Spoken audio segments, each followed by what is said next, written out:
사실 인공지능에 의한 이제 우리 인류 문명의 변화, 이것은 정말로 혁명적이라고 할 수 있을 것 같습니다.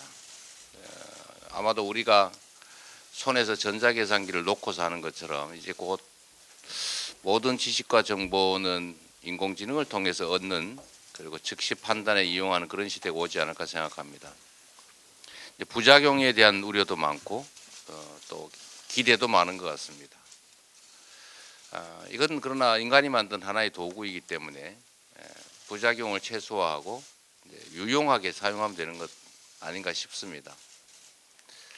우리가 칼을 아주 나쁜 용도로 사용하기도 하지만 또 아주 유용한 용도로 일상적으로 잘 사용하고 있습니다. 특히 이제 생성형 AI가 가지는 가장 큰 문제는 혹시 잘못된 데이터에 의해서 잘못된 판단을 하는 경우가 걱정된다, 이런 논의가 많은 것 같습니다. 그러나 그것은 제대로 된 정보를 제공하고 또 사람들에게 잘못된 가짜 뉴스를 잔뜩 제공하면 잘못된 판단을 하는 것과 똑같은 원리가 아니겠는가 싶습니다. 오늘 저도 사실 매우 생소한 그러나 매우 놀라운 챗GPT라고 하는 것에 대해서 조금은 한번 배워볼 시간을 가져보려고 합니다.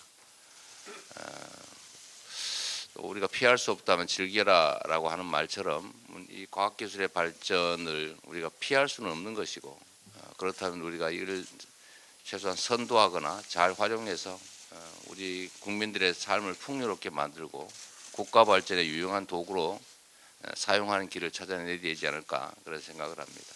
오늘 좋은 기회 되길 바랍니다. 고맙습니다. 무엇보다도 오늘 이 토론회에 또 이재명 대표께서 직접 또 참여해 주셔서 감사의 말씀을 드립니다. 오늘 발제를 준비해 주신 박태웅 의장님을 비롯해서 여러분들의 좋은 토론을 기대하겠습니다. 사실 그 생성형 AI에 관련해서는 최근에 여러 가지 얘기들이 나오고 있습니다. 극단적으로는 최근에 유발 하라리가 이코노미스트에 했던 기고문에 이런 얘기 나와요. AI가 인간의 OS를 해킹했다. 예. 그 인간의 OS라는 게 뭐냐? 인류가 그동안 그 역사 이래로 만들어온 여러 가지 가치 개념들입니다. 예를 들면 인권이라든지 뭐 어떤 가치들이죠. 뭐 종교적인 견해라든지 문화적 또 사회적 어떤 관계, 또 그로 인한 어쨌든 이 사람들의 이제 뭐 미래 비전 등등 여러 가지 관련해서 이 인공지능이 인류의 OS를 해킹했다라는 표현까지 극단적인 사실 표현이기도 합니다. 근데 한편으로는 또 AI가 만들어줄 여러 가지 인류의 편익으로 인해서 아주 유토피아적인 또 생각을 갖기도 합니다. 근데 우리가 항상 인류 역사가 그랬듯이 어떤 기계가 출현하고 어떤 기술이 출현했을 때 그로 인한 전통적인 사회나 인간 질서에 미치는 그 심각한 위협에 대해서 늘 우리는 걱정을 해왔습니다. 그런데 또 인류의 역사는 그런 걱정을 다 극복하고 인류에게 복무하는 그런 기술로 만들어왔던 또 역사를 갖고 있기 때문에 인공지능도 그럴 것이라고 저는 생각을 합니다. 그래서 오늘 그러나 그렇게 하려면 우리가 현재 인공지능의 수준이 어느 정도인지 또 우리가 어떤 걸 주의하면서 살펴봐야 될지에 대해서 한번 잘 공부해 보는 시간도 무엇보다도 필요하다고 저는 생각하고 있습니다. 그런 의미에서 오늘 좋은 시간이 될 것이라고 기대하고 있습니다. 고맙습니다.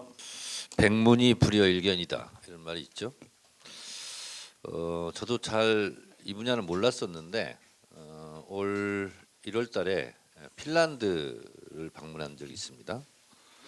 노키아 본사를 갔었는데 아시는 분 아시겠지만 노키아는 원래 펄프 제지 회사였는데 핸드폰 회사로 명의를 떨쳤죠. 근데 지금은 노키아 핸드폰 잘 안 사죠. 주로 부품 장치 쪽으로 돌아서 다시 활발하게 기업 활동을 하고 있는데요. 한 가지 놀랐던 사실은 노키아는 앞으로 핸드폰에서 우리가 경쟁력에서는 망할 수밖에 없다라는 것을 미리 알았더라고요. 그래서 이 분야는 우리가 전환을 해야 된다. 그래서 부품 장치로 돌아서 회사에 큰 타격이 없고 아직도 17만 명의 종업원을 거느린 대형 글로벌 회사를 유지하고 있었습니다. 또 한 군데 IQM이라는 양자 컴퓨터, 우리로 치면 이제 스타트업보다 더 규모가 큰데 작년에 1,500억을 투자를 받았더라고요. 조그만 회사인데 말레이시아계인데 직원이 200명 정도 되는데 박사학위 소유자가 95명이라고 하더군요. 앞으로 양자 컴퓨터가 지배하는 시대가 온다면 이 IQM은 제가 그래서 덕담을 그렇게 했습니다. 비욘드 IBM, IQM이 IBM을 넘을 수도 있겠다 이런 생각을 해서 이렇게 우리는 바빠 죽겠는데 뭐가 이렇게 자꾸 이렇게 신기술 이런 게 자꾸 나옵니다. 근데 여기에 뒤처지면 노키아가 예상 못해서 망했을 수도 있었던 것처럼 그런 걸 좀 대비해야 되겠다 이런 생각이 듭니다. 조승래 의원하고 우리 고민정 박완주 의원하고 스페인 바르셀로나 MWC를 또 갔다 왔어요. 2월 말에. 저는 그냥 MWC 그래서 우리가 농담처럼 잘 모른다. 남자 화장실인가? 이렇게 생각해서 가봤더니 너무 놀라운 세상이 거기서 펼쳐지고 있었고 화웨이가 가장 큰 부스를 차지하고 있었는데 차지하고 있는 면적만큼이나 어마어마한 회사이고 기술에서도 삼성을 능가하는 정도로 지금 굉장히 초고속으로 발전하고 있었습니다. 노키아를 갔더니요. 첫 코너가 지구에 기지국을 설치하는 것이 올해 목표랍니다. 그래서 수년 동안 준비해 왔고 그래서 제가 물었어요. 지구에는 사람도 없는데 무슨 핸드폰 기지국을 설치하냐.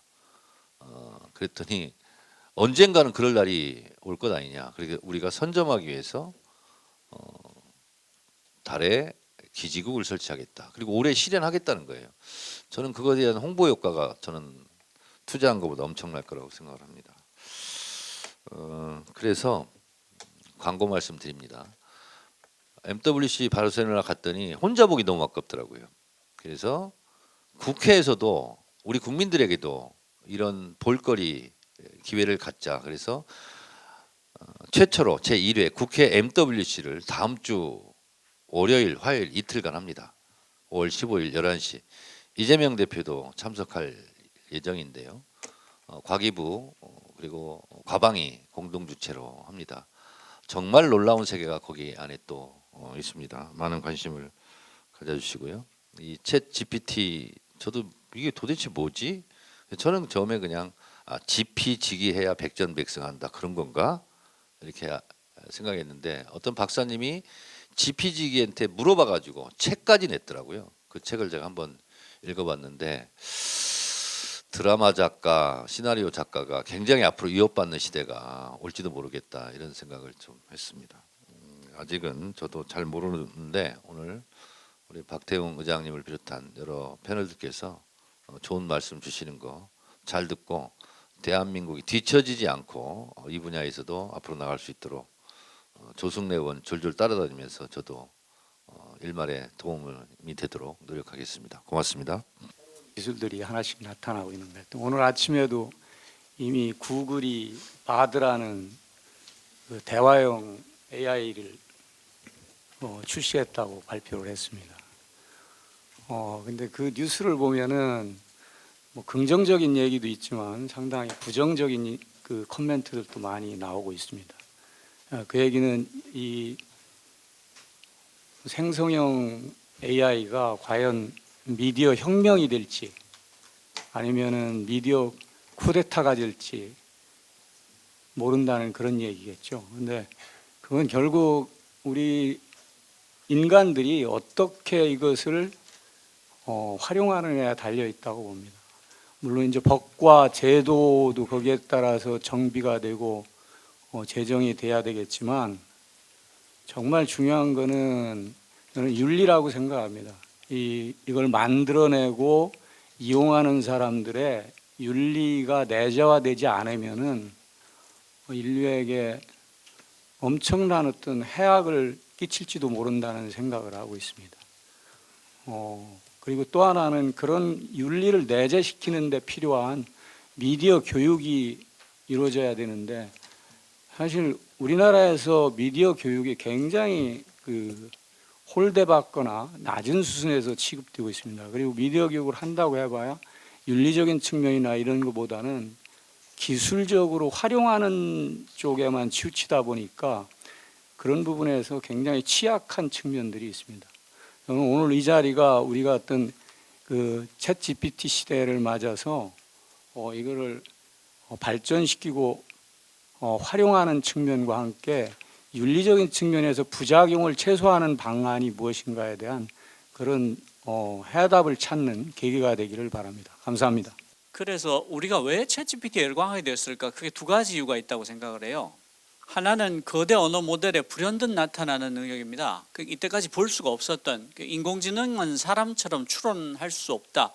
사람처럼 말할 수 없다. 대화를 하는 것을 사람처럼 기억을 해서 이어갈 수 없다. 뭐 이렇게 돼 있었는데 그걸 다 제끼는 놀라운 능력이 나타나기 시작한 겁니다. 두 번째로 우리가 열광하게 된 것은 사상 최초로 사람이 자연으로 기계를 일을 시킬 수가 있게 됐습니다. 그러니까 세계적인 AI 과학자들 2천여 명이 서명을 했죠. 이거 굉장히 위험하다. 6개월 동안 유예 기간을 두자라고 했는데 5가지가 없다. 이걸 국회에서 꼭 해줬으면 좋겠다라는 말씀을 드리고 싶은데요. 한국의 국회가 자기들이 법을 만드는 곳이라는 걸 잊어먹고 있다는 생각이 들 때가 많습니다. 왜 필요한 법을 만들지 않느냐? 왜 저렇게 끌려다니냐? 이런 답답함이 굉장히 많은데요. 여기도 국회에서 법으로 해결할 수 있는 부분들이 꽤 있으니까 꼭 좀 해주시길 바랍니다. 제가 얼마 전까지만 해도 사실 챗GPT는 그렇게 대단한 기술은 아니에요.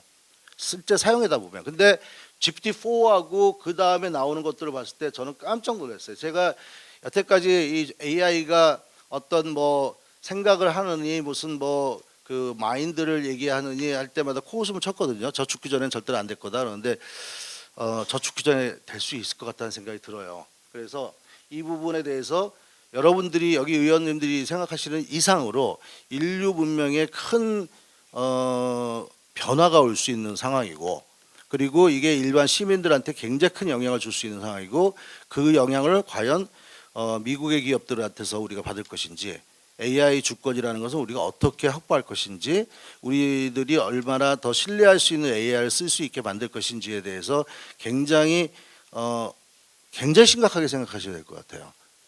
오늘 구글 I/O에서 팜2라고 하는 초고대 AI 모델과 바드 서비스들을 보면서 원래 구글은 그런 느낌이 아니었습니다. AI를 만들어서 자랑하고 끝내는데 이제는 모두 다 프로덕트 서비스에 녹여 넣어서 비즈니스 성공 사례를 만들어서 지속 가능하게 하겠다라는 그림을 좀 보인 것 같습니다. 이런 형태의 어떤 지속 가능한 성공 사례, 비즈니스 성공 사례, 사회 문제 해결하는 성공 사례들을 만들 수 있도록 법률적으로 많이 지원을 해주시는 게 중요할 것 같은데요. 그러려면 첫 번째는 경쟁력 있는 AI를 만들 수 있도록 하는 부분 도움 주시면 좋을 것 같습니다. 그래서 국가가 기업, 학계 함께 모여서 잘 만들 수 있도록 세제 혜택이 됐든 공공 활용 조건으로 정부가 공동 투자 형태로 하든, 왜냐하면 투자 비용이 엄청나게 많이 들어가니까요. 이런 형태로 지원을 해주는 게 중요할 것 같고, 또 비용 부담 없이 전국에 있는 많은 국민들이 활용할 수 있도록 이렇게 해주시면 좋을 것 같습니다. 이 기술로 우리는 미국과 중국을 제외한 초고대 AI를 갖고 싶어도, 본인들의 언어 중심으로 갖고 싶어도 가질 수 없는 나라들로 진출을 할 겁니다. 그렇게 해서 새로운 대한민국의 성장 동력으로 충분히 만들 수 있다고 생각을 하고요. 법률 만드실 때 전문가분들 많이 불러주시면 좋을 것 같습니다. 네, 감사합니다.